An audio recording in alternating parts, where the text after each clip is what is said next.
Okay, I want you to picture this for a second. You're walking down a narrow street in Tokyo. Mm-hmm. It's a Tuesday afternoon. Maybe you're just looking for a quiet spot to grab some ramen. The air is crisp. The city hum is pretty low. Right. You're in your own world. You're in your own world. And then slowly, this truck rolls around the corner. It's covered in neon banners, but the visual isn't what hits you first. It's the sound. The sound trucks. I know exactly what you're talking The about. soundtracks, yeah.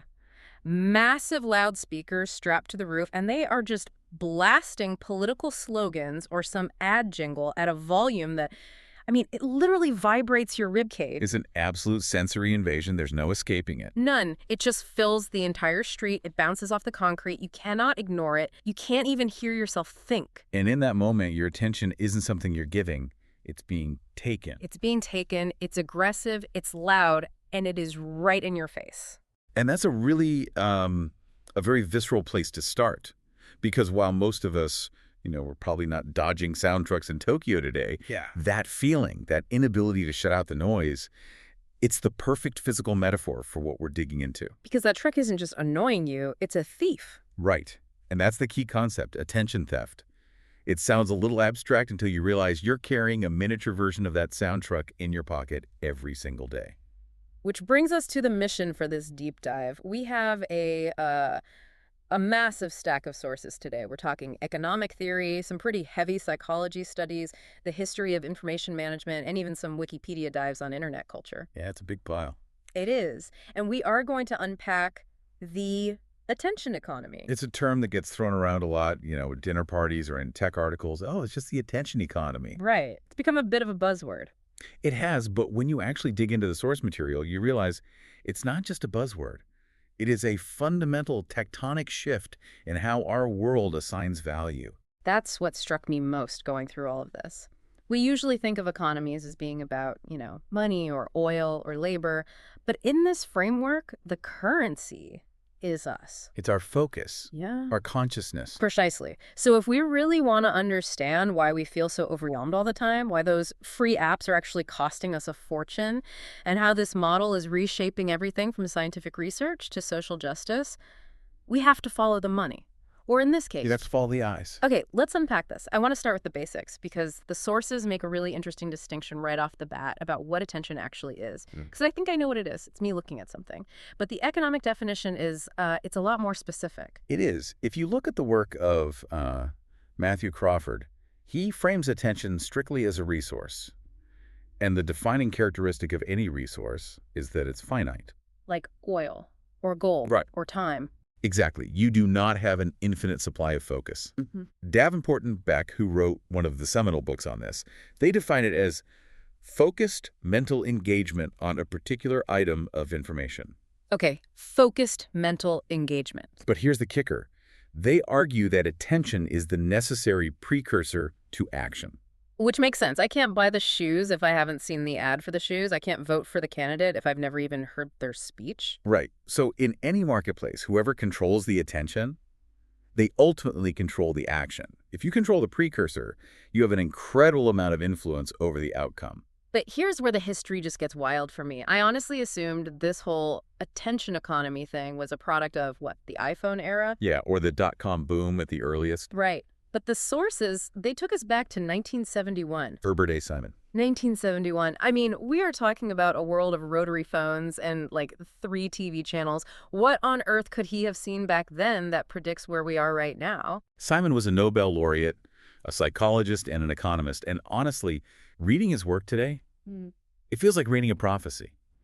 He saw the very, very beginning of the computer age, the first hints of the information explosion. And he wrote something that is basically the founding scripture of this entire field. He really did. I have the quote here. It's fantastic. He said, "In an information-rich world, the wealth of information means a dearth of something else. A poverty of attention. A poverty of attention. A wealth of one thing creates a poverty of another. It's a seesaw." It's so elegant, and it completely flips the historical script. Because for literally all of human history, the problem was the opposite. Exactly. If you were a scholar in, 1850 or a business owner in 1920, your biggest challenge was information scarcity. You couldn't find the data. You couldn't get the book from the other library. You didn't know the price of grain in the next town over. So naturally, we spent the last century building systems to solve that one problem. We built libraries, then the telegraph, then radio, TV, and then, the internet. We designed the entire world to flood us with information. And we succeeded. Man, did we succeed. We succeeded too well. We completely overshot the target. Simon's whole point was that we kept building systems to produce and distribute information, when we should have pivoted decades ago to building systems that filter information. And because we never made that pivot, we are now we're drowning. We are all trying to drink from a fire hose because we designed a faucet that can never, ever be turned off. And that feeling, that sense of drowning, is where the economics really kick in. And this leads us to the next big concept from the sources, this idea of mental capitalism. This was the part of the research that started to feel a little dystopian to me. This idea from Michael Goldhaber and Georg Frank in the late 90s. They weren't just saying attention is important. They were saying it would actually replace money. In a sense, yeah. Goldhaber's prediction was that as we move deeper and deeper into this information age, transactions that involve attention would just grow much faster than purely financial transactions. And eventually, attention becomes the primary currency. For many sectors, yes. I mean, think about it. For a media company or a social media influencer or even a modern politician, income in attention often ranks higher in importance than immediate financial income. Because if you have the attention, you can always figure out a way to get the money later. Mm-hmm. But if you have all the money in the world and no one is paying attention to you, you're dead in the water. You don't exist. In this model, the eyeballs aren't just a step in the sales funnel anymore. They are the wallet. You're paying with your time and your focus. Which is a terrifying thought because I can always go out and make more money. I absolutely cannot make more time. And that brings us right to the biological mechanism. Because if attention is this finite, valuable resource, and everyone is trying to mine it. And they have to get very, very good at extraction. Extremely good. We have to talk about the brain. The sources get into the neuroscience of this, and it essentially describes this zero-sum game that's happening inside our own heads. It is absolutely a zero-sum game. This is a crucial concept to grasp. Your brain has a limited amount of metabolic energy and a limited amount of processing power at any given moment. So if I'm allocating cognitive resources to scrolling through Instagram, then those are resources that are physically, biologically unavailable for anything else, for deep reading or for complex problem solving, or even just for being present and listening empathetically to your partner. It's like the RAM in a computer, right? If Chrome is eating up 90% of it, every other program is going to lag and crash. That is the perfect analogy. And the tech companies, they know this. They know they're all competing for your limited mental RAM. So they have to utilize what we call the dopamine loop. The notes referenced the social dilemma here, which I think a lot of people have probably seen. But can you break down the actual mechanism? How are they hacking our brain chemistry? It all relies on the brain's basic reward system. Evolution wired us to seek out novelty. When our ancestors found a new berry bush or heard a new piece of gossip about a rival tribe, their brain gave them a little hit of dopamine. It feels good. It feels good. It's a little reward that encourages you to do that again. It's a survival mechanism. It was a survival mechanism. It was. Now it's a business model. Modern apps are engineered to trigger that novelty-seeking and positive feedback loop constantly. Every notification, every like, every single pull to refresh. Oh, the pull to refresh? That little animation? That is designed mechanically to resemble a slot machine lever. That split second of anticipation, what am I going to get? What's going to be there? That's what psychologists call variable ratio reinforcement. If you knew it was going to be there every time, you wouldn't pull. It's the unpredictability that spikes the dopamine. They are literally mining that chemical reaction to keep you on the platform longer. So they're mapping the geography of our brains and building a strip mine right on top of the pleasure center. That is a very apt, if slightly depressing, analogy. Yeah. And all of this creates a massive bottleneck in what traditional advertisers call the AI model. AIDA. Okay, break that down for us. It's the classic marketing funnel. Attention, interest, desire, action. Oh. First, I have to get your attention. Then I have to make you interested in what I'm selling. Then you have to actually desire the product. And finally, you take action and buy it. Simple enough. Right. But in the old days, the main barrier was the cost of transmission. It was really expensive to buy a TV ad or a full-page magazine ad to get someone's attention. But no. Now, transmission is effectively free. The cost of sending an email or posting an ad online is basically zero. We're living in an era of what the sources call a superfluidity of information. The litigates are just wide open. Wide open.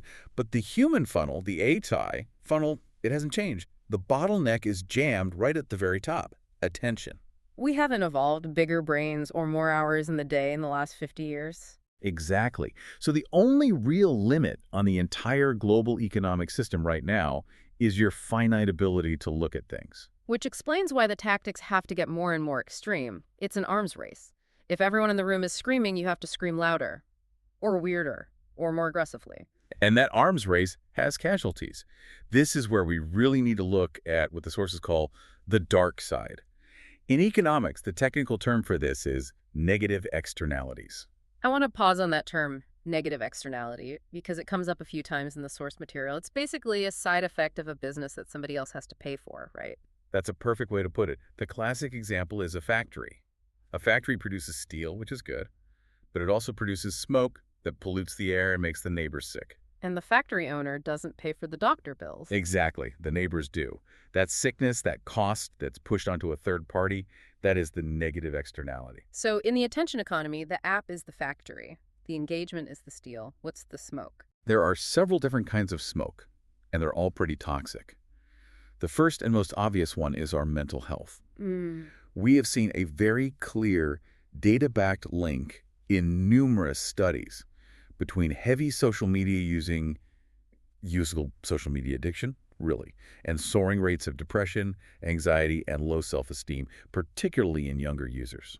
Because the algorithm doesn't care how you feel. It just cares if you're looking. Precisely. The algorithm's only goal is to maximize engagement. Yeah. And unfortunately, from a purely mathematical standpoint, humans engage very, very highly with things that make us feel inadequate or outraged or fearful. So if making me anxious keeps me scrolling for 10 more minutes. The algorithm will choose anxiety every single time. It's ruthlessly efficient. That's chilling. The algorithm will choose anxiety. Then there's the second cloud of smoke, which is the data component, the whole surveillance capitalism model. To win the attention war, companies need to know exactly what triggers you personally. So they collect everything: your demographics, your location, how long you hover over a photo of your ex, what your political leanings are, everything. And then they sell that data. Or they use it to build a scarily accurate profile that allows advertisers to target you with surgical precision. This raises massive ethical concerns about privacy and consent, but it also fundamentally changes the information ecosystem itself. And that leads to the third cloud of smoke: disinformation. The sources mentioned a study from the Hankin School of Economics on this, and it basically said that fake news isn't just an accident of the system, it's a feature of the economy. It is an economically rational outcome. Yeah, just think about the incentives. If you are a publisher and you get paid in attention, what is more valuable to you? A nuanced, complex, maybe slightly boring truth, or a shocking, emotional, simple lie? The lie. The lie always travels faster. Much, much faster. Novelty grabs attention. Outrage grabs attention. So the economy we've built effectively subsidizes disinformation. It makes lies more profitable than facts. But it's not just about truth versus lies in the abstract. One part of the research that really upset me was how this disproportionately impacts marginalized communities. It feels like the algorithm itself has a bias. It does, but it's a bias born of pure math, not malice. If you program a system with the single goal of maximize engagement, it will naturally, logically prioritize content that resonates with the largest possible demographic. Which is usually the dominant cultural identity. Exactly. So if you are a minority voice, or you're talking about a niche issue that's important but maybe doesn't appeal to the mainstream, the algorithm might just suppress you because you aren't efficient enough from a clicks perspective. And we saw this with the reports from Black creators on TikTok. Yes. They've documented numerous instances of what they call shadow banning, where their content just mysteriously stops appearing in feeds, specifically when they post about topics like Black Lives Matter. So they're just shouting into a void. The system decides that their message might cause friction or might not appeal to the broadest common denominator, so it just throttles it. If visibility is the currency of this economy, then these creators are being economically sanctioned by a machine. It hinders activism. It hinders awareness. You can't organize if you can't be heard. Exactly. There was one other negative externality in the notes that really caught me off guard. I just did not expect to see this in an economics discussion, and that's the corruption of science. Yes. The paper from Adrian Lenardic at Rice University. This is a fascinating and pretty recent piece from 2022. I usually think of scientists as being sort of immune to all this. You know, they're in the lab, they're doing the work, they aren't trying to be influencers. Well, they still operate in the real world, and they still need to secure funding. And Lenardic's argument is that science itself has started to succumb to the attention economy. The very metrics for academic success are shifting. It used to be all about the long-term impact of your published research. Now, scientists are literally listing their media exposure counts on their resumes. You're kidding. I was quoted in the New York Times 3 times this year. That's a line item. That's a line item. PhD candidates are tracking their Twitter engagement on their latest paper. And the danger here is that this creates a really perverse incentive. If you want to get ahead. You might be tempted to release results that are flashy or shocking before they've been fully peer-reviewed or replicated. So we get bad science, or at least premature science, just because it goes viral. Or we get science by press release. And the bigger danger is that if the funding always follows the attention, then the research into unsexy, slow, complicated problems, which are often the most important ones, that research gets defunded in favor of whatever can generate the headline. Okay, so we've painted a pretty bleak picture here. I mean, we're addicted, we're being spied on, we're being fed lies, and now even the scientists are starting to clickbait us. It's a lot. It is. But I want to pivot now to section 4 of our outline, because there is a paradox here that we need to address. We're paying with our attention for all of this because the actual stuff, the content itself, is mostly free. Right. This is the flip side of the coin. If I can get basically any song, any movie, any article for free, either legally or illegally, why do we still pay for anything? This is where Kevin Kelly's analysis from back in 2008 comes in. And it's just brilliant. He asks a very simple question. In a world where reproduction costs zero, what is left to buy? And his answer is what he calls the intangibles. Exactly. Things that cannot be copied. If the digital file itself is free and abundant, you have to sell something else that wraps around the file. Let's run through these because I think a lot of listeners will recognize their own spending habits here. I know I definitely did. The first one on his list is immediacy. Immediacy is the premium you pay for time. You can probably get the new blockbuster movie for free on a pirate site. Yeah, eventually. Right, in a few weeks or months. But you pay $20 to see it in the theater on opening night. Wow. Why? Because you want it now. Yeah. You're paying for priority access. I do this with books all the time. I could wait for the paperback or wait for it to come to the library, but no, I buy the hardback the day it drops because I can't wait. That's immediacy. Okay. Number 2 is personalization. A generic medical article on WebMD is free. A diagnosis of your specific symptoms by a real doctor costs a lot of money. You can't copy personalization because, by definition, it only fits one person. The value isn't the raw information. It's the tailoring of that information directly to you. That makes perfect sense. Okay, number 3 is interpretation. This one is huge in the tech world. A piece of software like Red Hat Linux is technically free. The source code is open to everyone. But big companies will pay millions of dollars for the support contract. They're paying for the manual. They're paying for the manual and the guide. They pay for the experts who can explain how to use it, how to customize it, and how to fix it when it inevitably breaks. You're not buying the product. You're buying the expertise to make it work. Okay, next up, authenticity. This is the entire market for collectibles or art or NFTs. You can copy a JPEG 1,000,000 times for free. You can print a perfect copy of the Mona Lisa, but you can't copy the originality. People will pay a huge premium for the assurance that this is the real deal, signed by the artist, bug-free, and genuine. Accessibility. This is probably my biggest one. Oh, yeah. This is all about convenience. I could torrent a movie for free, but then I have to find a good seeder, worry about getting a virus, maybe convert the file format.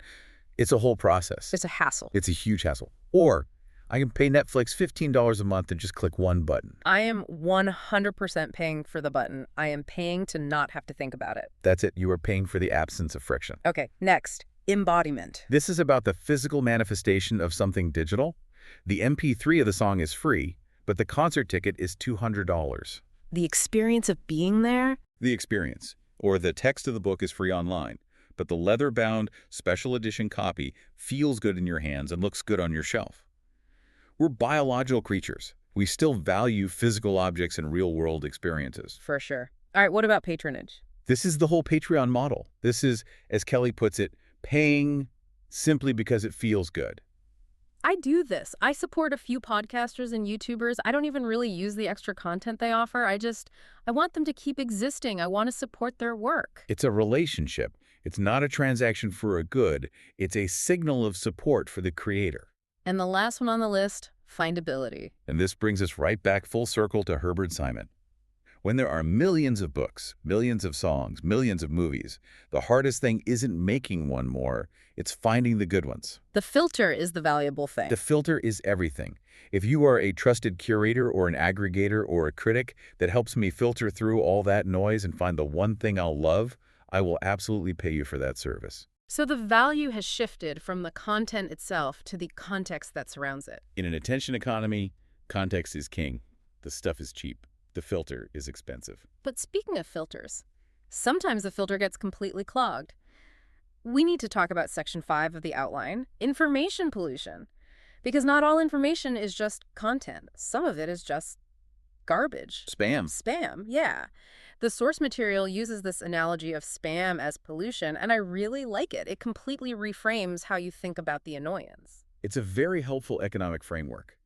If we agree to treat attention as a clean, valuable resource like fresh air or clean water, then spam and intrusive ads are basically smog. They impose a burden on the breather. Exactly. The burden is on you, the recipient. So when I spend 10 minutes every single morning deleting junk emails from my inbox, that's me coughing on the digital smog. That's you coughing on the smog. And the economics of spam explain exactly why there's so much of it out there. Why do spammers send it? Because it is incredibly, unbelievably cheap to produce and distribute. The sources mention the conversion rates, and they're tiny. Infinitesimal, like 0.001% or even less. But here's the math. If it costs me $5 to send 10 million emails, and just one of those people buys my fake Rolex for $50. You've made a massive profit. The math works perfectly for the spammer. It works perfectly. But the cost of that transaction is distributed to everyone else. The internet service providers have to process all that junk data, and all 10 million recipients have to waste their time and attention deleting it. It's a classic tragedy of the commons. A perfect example. So how do we clean up the pollution? The outline brings up the Coase theorem, which sounds very serious and academic. Ronald Coase was a Nobel Prize winner in economics, and he looked at exactly these kinds of social costs. He argued that you can manage these externalities by clearly defining property rights. So, if you define who owns the air, you can start charging people for polluting it. That's the core idea. Okay, so how do we apply that to my email inbox? Well, there are some really fascinating theoretical solutions that have been proposed. One is called the sender bond. A sender bond, how would that work? Okay, imagine if every time you sent an email to a stranger, someone not in your contacts, the system required you to post a very small bond, say 5 cents. All right, 5 cents goes into escrow. Exactly. If the person who gets your email opens it and hits reply or marks it not spam, you get your nickel back instantly. No cost to you. But if they mark it as spam, you forfeit the nickel. The recipient might even get to keep it as a tiny compensation for their wasted time. Oh, I love that. That's genius. So if I'm a legitimate business emailing a new client, or I'm emailing my grandma for the first time, I don't care.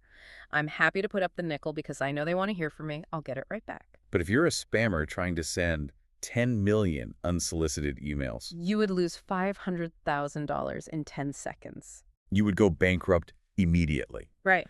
It completely destroys the economic model of spam by forcing the sender, the polluter, to actually take on the financial risk of their actions. Why haven't we done this? This sounds like the best idea I've ever heard.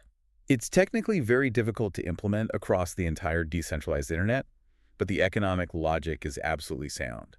And there's another version of this idea called interrupt rights. Which is what it sounds like. Pretty much. Literally selling the right to demand someone's attention. Imagine if your phone had a sort of a digital gatekeeper. If a telemarketer wants to make your phone ring, they have to pay a fee to get through. A toll booth for my brain. A toll booth for your brain. Yeah. And the really cool part is that the price could be dynamic. The notes really dive into this. If you're a Fortune 500 CEO, maybe your interrupt price is set at $500 a minute. But if you're a student, maybe it's 50 cents. Right. And you could change it based on your situation. During the holidays or when you're on a tight deadline at work, you crank your price up to $100. The message is, do not disturb me unless it's really worth $100. And then in the summer, when you're bored, you can lower it. You lower it to $1? Sure, pitch me something. I can just imagine my friends getting a bill because they sent me a meme at 2 o'clock on a Tuesday. Sorry, that meme just cost you $5. Well, presumably you'd whitelist your friends and family. But for advertisers and strangers, it forces them to do the math. Is this ad really worth pitching $2 to show to this specific person at this specific time? If the answer is no, they don't show it. The smog clears. It fundamentally reassigns the property rights. It says, I own my focus, and if you want to enter my property, you have to pay the entrance fee. That is the dream of the attention bond or the interrupt right. It's about realigning the economic incentives to protect the individual. But right now, we obviously don't have that. We are living in the Wild West. And in the Wild West, people cheat. Which brings us to Section 6, the search engine war. Right. If attention is the most valuable commodity and Google is the main gatekeeper of attention on the internet, then ranking high on Google is like owning beachfront property in Malibu. And everyone wants to steal that property. This is the world of SEO, search engine optimization. But more specifically, the gray market of SEO. We're talking about things like link farming. Right. Link farming, reciprocal linking, keyword stuffing, private blog networks. I mean, the list of tactics goes on and on. It's all about tricking the search algorithm into thinking a particular website is more important or authoritative than it actually is. It's an endless game of cat and mouse. Completely. Google updates its algorithm to catch the spammers, and the spammers invent a new trick to get around the update. It never stops. There was a specific and kind of famous example in the notes about Google bombs. This was a huge deal a few years ago. It was. A Google bomb is essentially when a large group of people on the internet conspires to all link a specific, often derogatory phrase to a specific website, usually for political reasons. Like linking the words miserable failure to a specific politician's official biography. Exactly. And when enough people do it, the algorithm, which is just following the math, says, oh, wow, thousands of websites are saying that this page is the authority on miserable failure. And so it ranks at #1 for that search term. It's a form of digital protest, really. But it forces the search engines into a really, really awkward position. It makes them judges. They have to decide, is this spam or is it protected political expression? If Google goes in and manually fixes the result, they're admitting to the world that they edit their supposedly objective results. But if they leave it up, their product looks broken and biased. It just shows how fragile these automated systems are. They're built on the assumption that links equal trust. But links can be weaponized. And on the user side of this war, we're developing our own defenses too. We have what the sources call ad fatigue. Oh, absolutely. I know I have this. My brain has just been trained to automatically ignore the top 3 results on any search page because I know they're sponsored ads. I don't even consciously see them anymore. It's like a blind spot. That is a real, measurable biological adaptation. Our brains are learning to tune out the signals that we've identified as commercial or inauthentic. But that just makes the advertisers more desperate. Of course. They see you ignoring the banner ads, so they pivot to native advertising that looks like a real article. Or they start using AI to track you across all your devices to find that one moment of weakness when you're most likely to click. You're ignoring us. Fine. We'll just get smarter and more invasive at finding you. It just goes right back to that same arms race. The more we defend our attention, the more sophisticated the weapons of attention theft become. Okay, before we wrap this all up, we have to talk about the final section, Section 7. Because so far, we've kind of blamed the tech companies, the spammers, the advertisers, but there's another culprit in the attention economy. Us. It's us. We're doing it to each other. We are both the consumer and the producer of the noise. We have to talk about social interaction overload. This is that feeling of complete exhaustion from just maintaining digital relationships. Think about the scale of it. In, say, 1990, you might have kept up with maybe 20 or 30 close friends and family. You talk on the phone occasionally, send a letter. That was it. Now, you might have 500 friends on Facebook, 200 followers on Instagram, a professional network on LinkedIn, and 5 hyperactive WhatsApp group chats, all demanding your input. And every single one of those connections is a potential demand on my finite attention. Every happy birthday wall post, every comment you feel obligated to like, Yeah. every photo you're tagged in, the researchers call these social solicitations. They're like these tiny accumulating micro debts. When someone comments on your photo, you feel a social obligation to comment back on theirs. It feels like work. After a while, it genuinely feels like a job. Because it is work. It is Mhm. cognitive labor. We are overwhelming each other with constant low-grade demands for attention because the platforms have made it frictionless to demand it. And then there's the concept of collective attention, the wave. The viral cycle. Yeah. We can actually measure this now with data. A topic, whether it's a dress that changes color, a celebrity slap at an award show, a silly meme, it just spikes. The entire world, it feels like, looked at this one thing at the exact same time. And then, poof, it's gone. And the decay rate is getting faster and faster. Right. The sensation of the moment used to last for a news cycle, maybe a week, now it lasts for maybe 6 hours. What do you think that is? It's that superfluidity of information again. There's always the next wave, the next shiny object pushing up right behind the current one. We don't have time to process or dwell on anything because the next thing is already screaming for our focus. So, after all of this, where does this leave us? We've traveled from Herbert Simon in 1971 predicting this poverty of attention, through the dopamine labs of Silicon Valley, through the pollution of our inboxes, and right into our own exhausted brains. It's a heavy realization to sit with. We build an entire global economy on the extraction and resale of human consciousness. It is the fuel that runs the modern internet, and we are seeing the costs all around us. Addiction, surveillance, political polarization, bad science, and just a general pervasive loss of individual and collective focus. It really feels like we're the frogs in the slowly boiling water. The water is bubbling and we're just sitting here scrolling. But understanding the mechanism is the first step to taking back control. We've talked about some of the big theoretical fixes like interrupt rights. We've talked about the importance of finding good filters. But those systemic fixes aren't here yet. I can't start charging spammers a nickel for their emails tomorrow morning. No, you can't. So for right now, today, the real so what of all this is this. Critical thinking is your only real defense. You have to actively recognize when your attention is being thefted versus when you are giving it willingly and consciously. You have to become the bouncer at the door of your own mind. That's a great way to put it. Mind Ted. Precisely. You have to start treating your attention like you treat the money in your wallet. Yeah. You wouldn't just walk down the street throwing dollar bills out the window at every loud truck that drives by. I definitely would not. So why do we throw our focus, which is arguably more valuable, at every single notification that buzzes? Why do we let that sound truck park itself inside our brain for hours on end? That's the challenge. The notes did mention this concept of the intention economy as sort of the counter idea, the utopia. Yeah, it's a hypothetical future where the power dynamic is flipped. The buyer notifies the market of what they want. I intend to buy a new car in the next 3 months. And the market responds to them with relevant offers. Instead of the market just yelling at everyone all the time, hoping someone somewhere wants a car. It sounds peaceful, doesn't it? Sounds very peaceful. It's a hopeful concept. But until we get there, we are stuck here, living in the attention economy. So here is the question we want to leave you with today. If your attention really is a currency, are you actively spending it, or is it just being stolen from your wallet while you aren't looking? And here's a fun little thought experiment to go with that. If you could charge just $1 single for every non-essential notification that interrupts you today, how rich would you be by dinner time? I'd certainly be able to afford a very nice lunch, maybe even that bowl of ramen from the intro. I think I could probably retire. Thanks for diving in with us. Keep your wallet close and your attention even closer. See you next time.